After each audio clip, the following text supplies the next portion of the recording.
It's Wednesday, March 6th, 2013, and this is the Energy Education Podcast. I'm Kevin Hurley. This week's show is all about money. Nuclear plants are expensive to operate, but they're even more expensive not to operate. Coming up, we'll look at how some utility-owned U.S. nuclear power plants continue to drain the public's pocketbook, sometimes to the tune of $50 million a month without generating a single watt of electricity. Plants owned by utilities are paid for by ratepayers. Today, we're joined by Arnie and Maggie Gundersen to discuss nuclear finances. How are utility-run plants, supported by ratepayers, run differently than the private merchant plants that sell power to the grid and need to meet the bottom line? When the money doesn't make sense anymore, some plants have called it quits, while others are continuing to bill the public. Arnie and Maggie Gundersen, welcome to the show. Hi, Kevin. Hi, Kevin. So we've talked a lot, Arnie and Maggie, in the past about merchant plants versus utility-operated plants and how both of them might be losing money. A utility-operated plant is one that's paid for by the ratepayers, like San Onofre. So even if it's down, the ratepayers will continue to pay the bill, whereas a merchant plant like Kewaunee is responsible for its own business. Arnie?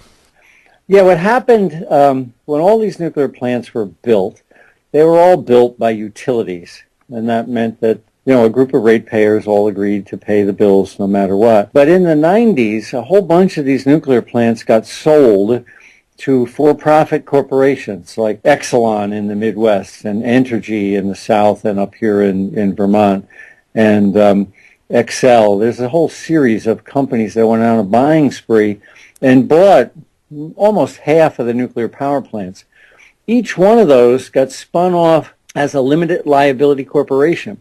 So their only asset is the nuclear plant. So when the nuclear plant shuts down, they have no source of income because they're supposed to be selling that power to the grid, and as opposed to having ratepayers on the hook to pay for it.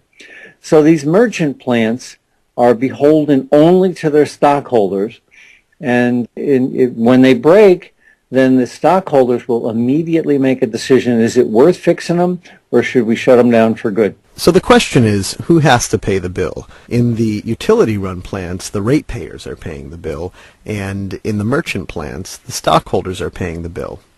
Well, let's start with Crystal River. Crystal River is a utility-run plant. The ratepayers are paying the bill, but they've recently come into a bit of financial trouble. Can you talk a bit about that? Yeah, in 2009, they did a major repair to the containment. They really didn't have to replace steam generators, but they chose to, and that required them cutting a huge hole in the side of the containment. And in the process, they cracked the containment. It was a 60-foot long by 20-foot high crack. They didn't seek expert advice when they did it. Each of the members of the management team had seen it done before, so they figured they were smart enough to do it without getting experts in. Sort of like, they slept at a Holiday Inn Express, so therefore they could do brain surgery. But they screwed it up, and the plant was shut down since 2009.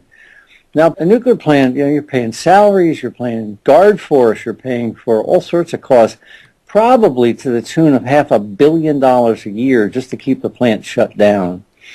So in 2009, 2010, 2011, 2012, and just until 2 months ago in 2013, Floridians were paying something on the order of $500 million a year to keep this nuclear plant shut down. Frequent readers of our website and people who listen to these blogs have heard me say for the better part of a year that the Crystal River unit had flatlined and they should have pulled the plug and done the merciful thing. And finally, just last month in February, the owner of Crystal River, Progress Energy, did just that. They said, this thing makes no sense. We're into it for $2 billion already, and it's going to cost $2 billion more to fix. It just doesn't make any sense. Now, they weren't really into it for any money. The Floridians are on the hook for all of this. But because of a courageous journalist, Ivan Penn, and because of a courageous newspaper, the Tampa Bay Times, they had put this plant in the spotlight, and they were making Floridians aware that they were losing something like $50 million a month on the costs. So Progress decided, well, we really can't hose the people of Florida anymore, and it's time to close this plant down for good. So Crystal River 3 shut down for good in February, just last month. From the time Crystal River shut down until the time that they decided to pull the plug, how much did Floridians pay just to keep it shut down? The monthly costs are about $50 million a month. Of course, some of that can get disguised, and we'll probably never, ever determine exactly what it costs. But a good number for a staff of 500 or 600 employees, essentially doing nothing because there's no electricity coming out, something on the order of $50 million a month. And it was shut down for how many months? It was into 4 years. It was well over $1 billion. Now, see, Progress doesn't include that in any of their estimates because it came out of the rate base. You know, people were paying this every month, and it had been agreed to when the plant was running. So Progress will never admit that the cost to keep the plant running was well in excess of $1 billion, onward to $2 billion in the time it was shut down. And that's money Floridians spent, and they're never going to see again. If you remember the movie All the President's Men, which was about the Watergate scandal, remember what Deep Throat kept telling the Dustin Hoffman? Follow the money. Follow the money. That's what this entire broadcast today is about. Follow the money. So saying about $2 billion, well, how much does it cost to build a new nuclear plant? Well, a new nuclear plant in Georgia is about $20 billion. There's 2 nuclear plants going up in Georgia at the Vogtle site, or about $20 billion. So $2 billion is about 1/10 of the cost to build a new one. Just to keep it shut down. But you have to remember the Crystal River plant was 40 years old, and they put in $2 billion into a plant that was already on death's doorstep because it was so old. It was at end of life. I mean, nuclear plants are only designed for 40 years, correct? Even though they're getting these extended licenses? Yeah, the NRC is considering allowing these plants to run to 60 years, but in fact the oldest nuclear plant in the world has only run 47, and it was shut down too. So we've got no history of a nuclear plant running beyond about 47 years. But isn't it true that when these plants were designed, you know, they based the design on how long they thought the steel would last, the concrete would last? Aren't a lot of these older containments and these plants, like Crystal River, suffering concrete degradation for their containments, for example, and, you know, all kinds of things just having failure because of their age? Yeah, there's a lot of age-related problems on these old plants anyway. Yet the Nuclear Regulatory Commission continues to allow them to run for an extra 20 years. They were designed to last 40 years. There's no doubt. I mean, I was involved in the design of these plants back in the day, and I know we were using 40 years in the design calculations. So, yeah, we're stretching these units in some cases to the breaking point. Why? Money. Money? How so? Well, the asset is completely depreciated, and at this point, it just churns out money because there's the cost of the plant has already been covered in the rate base. It sounds like an old clunker that I'm still paying insurance on, yet would never pass a registration. Yeah, that's a pretty good example, Kevin. All right, so now let's talk about 2 other plants, the Kewaunee plant and the Fort Calhoun plant. The Kewaunee plant is a merchant-run plant, whereas the Fort Calhoun plant is a utility-run plant. Both are relatively close to each other. Both put out relatively the same power. They're very similar, except for this difference in how they're owned. Arnie, can you compare the 2? Kewaunee is a merchant plant, and it is operating. It hadn't broken. And in fact, it had gotten a 20-year license extension. So it was allowed to operate for 60 years. But the owner of the plant said, we're not making any money. We've got all these people and all these costs, and electricity is just not making it. So therefore, they shut down a plant that was running. That's what a merchant plant does. They run it like a business. If it's not making any money, even if it's operating, shut it down. So that's what happened at Kewaunee. Exactly the opposite is happening at Fort Calhoun. At Fort Calhoun, it's been broken for 2 years, but it's owned by ratepayers, and the ratepayers have continued to pump out tens of millions of dollars a month to pay the salaries of these 500 guys who are trying to repair a very old, very small power plant. Kevin, you said Kewaunee and Fort Calhoun are near each other, and I thought that our listeners might want to know where they're located. Kewaunee is in Wisconsin, and in Carlton, Wisconsin. And, you know, look at all the austerity measures Wisconsin has been under, and they're just having a terrible economic situation. Fort Calhoun is in Nebraska, and Fort Calhoun was subjected to horrendous flooding last year. So, Arnie, what's the status now on both of these plants? Yeah, Fort Calhoun was shut down in April of 2011. And then the Missouri River flooded, and then they said, wow, there's a lot of problems in the plant. The foundations were in trouble. They did some structural analysis on the containment, and they had lost the records, and the records they could find were wrong. So they discovered more and more and more problems on the Fort Calhoun reactor. But the management of the utility didn't have a profit motive here. They were going to keep that plant running come hell or high water, so they continued to charge the ratepayers tens of millions of dollars a month while this plant is shut down. Because they could. They don't, I mean, they can continue to just do this. There's no economic reason to shut them down, and they have the authority to keep running. Is that correct?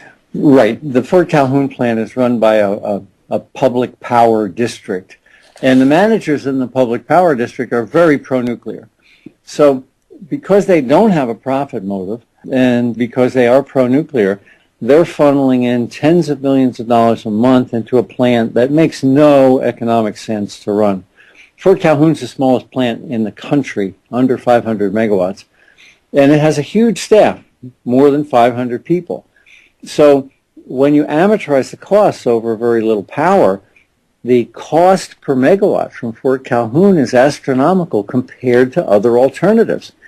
Well, at Kewaunee, which is just a couple hundred miles to the north, the management came to exactly the opposite decision. It was a small plant. It had a 20-year license extension, could have run till 2030 or something like that. And management says, we're not making any money. So they pulled the plug on a plant that's operating. Meanwhile, down in Nebraska, they are trying to get a plant operating that's been broken for 2 years because they can soak the ratepayers. Arnie, I want to go back to Crystal River just for a minute, because you said the Florida ratepayers will never recoup this. And I don't know what laws Florida has in place, but I do know that in California, where San Onofre is, and it's been shut down, the ratepayers are launching a case against Edison because of the financial debacle of the San Onofre units 2 and 3. Yeah, the San Onofre plants are owned by a company called Southern California Edison, and they were shut down since January of last year, 2012. So now we're into 14 or 15 months of shutdown. Management made some really awful decisions and built steam generators that then failed. So now they're stuck with an $800 million modification to the plant, and they ran for 10 months and it broke. And on top of that, they're winding up paying something like $50 million a month for the 2,000 employees at the San Onofre site, and they're paying for replacement power, and they're paying for all the repair costs. So the repair costs and replacement power for the last year have been $400 million, plus another $500 million to pay for the salaries that are already in the rate base. And there's no end in sight. We still have an $800 million modification that hasn't been paid for too. So the people in California are looking at something between $1 billion and $2 billion at least in costs that Edison is expecting ratepayers to pick up. So the people of California have gone to their Public Utility Commission and said, these costs shouldn't be borne by us. These costs should be borne by the stockholders who own Edison. But because it's a utility, a public utility, Edison says, no, we had a deal, and you guys owe us $2 billion, even though we didn't make prudent decisions, and we created not just an unreliable nuclear plant, but an unsafe nuclear plant. So there'll be a battle royal in the next year between the people of the state of California who don't want to get soaked with $2 billion in costs and the management and stockholders of Edison who would very much like to pass the costs on to the stockholders. So Fairwinds has done 5 technical reports on the problems with the San Onofre steam generators. And those reports clearly show that Edison chose to wiggle out of some regulations and build the steam generators without approval from the NRC. They didn't want a public process, and they wanted to have Mitsubishi Heavy Industries, MHI, design and fabricate these without federal approval. And by skipping that step, they have already spent more than $1 billion on the design and fabrication of steam generators that have broken after only 2 years. The replacement steam generators have been paid for by the ratepayers. And I don't know if the ratepayers' case will be successful or not, but it's a definite reason why Senator Barbara Boxer and Congressman Edward Markey are pushing for public transparency in this process. The NRC needs to be a transparent agency. So this is a little bit different than the other problems, say, with Fort Calhoun or Crystal River. San Onofre took steps that they shouldn't have. They avoided the process, created the problem, and now they're asking for the ratepayers to deal with the problem. Yeah, that's a great analogy. You know, in utility law, there's this term called prudence or prudency. Basically, a utility can get paid even if something breaks if they made a dumb mistake. But they can't get paid if they made a malicious error. And the problems at San Onofre fall into the account of being malicious. The Edison management, way back in 2004, made decisions that they were going to deliberately ignore the Nuclear Regulatory Commission. And that's what happened. Had the NRC been involved in 2004, they would have asked the questions that would have avoided this problem. There was a plant just a couple hundred miles away that Edison is a part owner in at Palo Verde. And they modified their steam generators too. They notified the NRC. The NRC asked the right questions, and it's operating just fine right now. So Edison tried to take a shortcut. They tried to avoid the NRC's... and the public process. They didn't want public review. The process requires public hearings. And Fairwinds' belief is that Edison did not want to undergo the scrutiny of public hearings and questioning. But they do want the public to kick in a few bucks. Oh, yeah, you got it. So, Arnie, we've talked about a bunch of individual units. What does all of this mean nationally? You know, Kevin, at the top of the segment, we talked about following the money. And nuclear industry is still money conscious. There's 23 nuclear plants in the country that are identical to Fukushima Daiichi. And frequent watchers of the Fairwind site has known we've talked about those 23 nuclear plants extensively. The containments were too small in 1970. Senior NRC managers didn't want to get them licensed, but they were licensed anyway. And so over time, the entire industry has known that these things were fatally flawed. And of course, Fukushima showed us not once, not twice, but 3 times that these things are fatally flawed. The solution, as the industry sees it, is to drill a hole in the side of the containment so it doesn't contain anymore, and that's called a vent. And then to prevent the radioactivity from getting out, what the Nuclear Regulatory Commission would like to see is a filter in that vent. So, sort of like the filter on the end of a cigarette, but but obviously much more robust. And this is to stop the containment from becoming overpressurized. Yes. Right. If there was an accident like at Fukushima, the vent would open. Without the filters, though, all that radioactive gas would just get spewed out like a fire hose out the side of the containment. So what the Nuclear Regulatory Commission staff has asked for is, okay, you can have your vents to prevent these containment blowing up, but you need to put a filter on it to keep the radioactive gases in. And the utilities that are running these plants are saying, no, we want the vent, but we're not going to spend the $20 million to put a filter on to protect the public. So the Nuclear Regulatory Commission staff is demanding filtered vents. The industry doesn't want to spend $20 million on the filters. So what has the industry done is they've gone to Congress. And Congress is inundating the Nuclear Regulatory Commissioners, the 5 commissioners, saying, you're spending public money needlessly. So there's 4,000 engineers on the staff who think that there should be filtered vents, but the 5 commissioners who are going to vote on this are under extraordinary pressure not to have utilities spend the $20 million to fix the problem. So once again, it's follow the money. And this is industry money trying to get what the industry wants. How does industry pressure the commissioners? Directly through Congress. Dozens of congressmen have written to the commission saying, you're wasting my ratepayers' money. Of course, when one of these plants blows up like Fukushima Daiichi, that they might have a different opinion, but right now they're pressuring the commission not to allow these vents to be these filtered vents to be installed. So there's an ask here. At the end of the broadcast, what we're hoping our listeners will do is contact the Nuclear Regulatory Commission.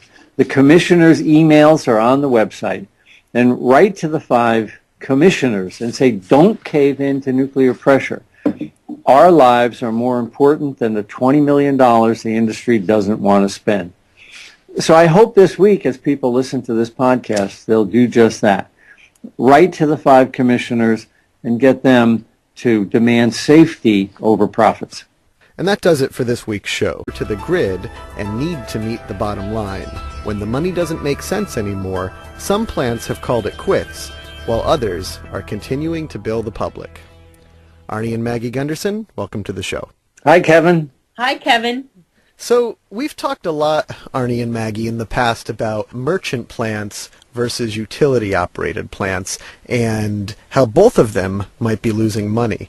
A utility-operated plant is one that's paid for by the ratepayers, like San Onofre. So even if it's down, the ratepayers will continue to pay the bill, whereas a merchant plant like Kewaunee is responsible for its own business. Arnie? Yeah, what happened when all these nuclear plants were built required them cutting a huge hole in the side of the containment. And in the process, they cracked the containment. It was a 60-foot long by 20-foot high crack. They didn't seek expert advice when they did it. Each of the members of the management team had seen it done before, so they figured they were smart enough to do it without getting experts in. Sort of like, they slept at a Holiday Inn Express, so therefore they could do brain surgery. But they screwed it up, and the plant was shut down since 2009. Now, a nuclear plant, you're paying salaries, you're paying guard force, you're paying for all sorts of costs, probably to the tune of $500 million a year just to keep the plant shut down. So in 2009, 2010, 2011, 2000. It's Wednesday, March 6th, 2013, and this is the Energy Education Podcast. I'm Kevin Hurley. This week's show is all about money. Nuclear plants are expensive to operate, but they're even more expensive not to operate. Coming up, we'll look at how some utility-owned U.S. nuclear power plants continue to drain the public's pocketbook, sometimes to the tune of $50 million a month without generating a single watt of electricity. Plants owned by utilities are paid for by ratepayers. Today, we're joined by Arnie and Maggie Gundersen to discuss nuclear finances. How are utility-run plants, supported by ratepayers, run differently than the private merchant plants that sell power? So these merchant plants are beholden only to their stockholders, and when they break, then the stockholders will immediately make a decision, is it worth fixing them, or should we shut them down for good? So the question is, who has to pay the bill? In the utility-run plants, the ratepayers are paying the bill, and in the merchant plants, the stockholders are paying the bill. Well, let's start with Crystal River. Crystal River is a utility-run plant. The ratepayers are paying the bill, but they've recently come into a bit of financial trouble. Can you talk a bit about that? Yeah, in 2009, they did a major repair to the containment. They really didn't have to replace steam generators, but they chose to. And they were all built by utilities, and that meant that a group of ratepayers all agreed to pay the bills no matter what. But in the 90s, a whole bunch of these nuclear plants got sold to for-profit corporations like Exelon in the Midwest and Entergy in the South and up here in Vermont, and Xcel. There's a whole series of companies that went on a buying spree and bought almost half of the nuclear power plants. Each one of those got spun off as a limited liability corporation. So their only asset is the nuclear plant. So when the nuclear plant shuts down, they have no source of income, because they're supposed to be selling that power to the grid, and as opposed to having ratepayers on the hook to pay for it.